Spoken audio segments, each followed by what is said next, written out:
Ang programang ito ay rated SPG. Striktong patnubay at gabay ng magulang ang kailangan. Maaaring may masiselang tema, lengguwahe, karahasan, sexual, horror o droga na hindi angkop sa mga bata.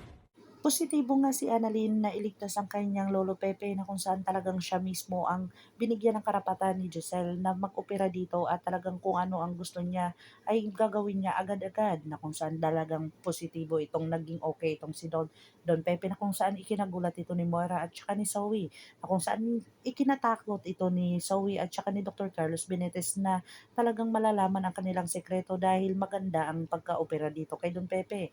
Dito na nga talagang maalala ni Don Pepe ang lahat-lahat ng mga nangyayari na kung saan may isasalita or masasabi ni Don Pepe kung ano ang tunay na nangyari sa kanya.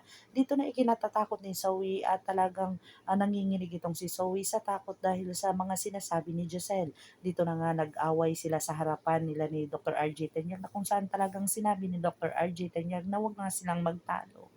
Kasi nga ay talagang at least buhay daw ang kanilang papa at ligtas na daw na kung saan ikakasaya na lang nila ito.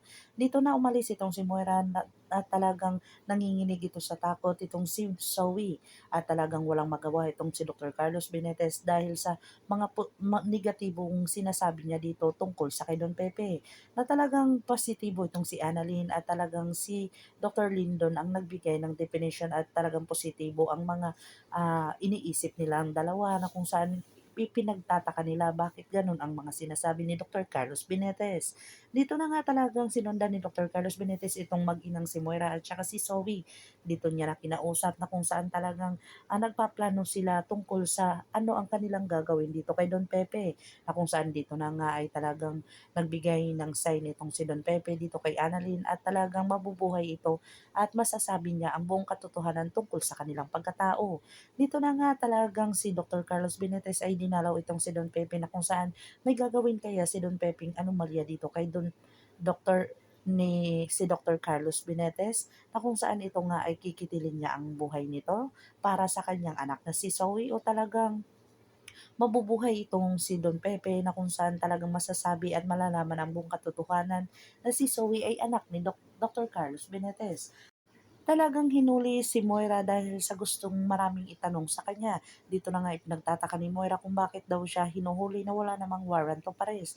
Dito na sinabi sa kanya na maraming ebidensya tungkol sa kanya na kung saan kailangan niyang pumunta sa police station para sagutin ang lahat ng mga tanong. Dito na nga ay talagang nahuli na itong si Moira na kung saan ikinatatakot ito ni Zoe na baka madiin din siya sa kaso. Pakakabangan natin yung mga susunod pa na episode nito. Abot kami na pangarap. If you like my story, please like, share, and subscribe para ma-update po kayo sa mga susunod pa. Yun lamang po at maraming salamat.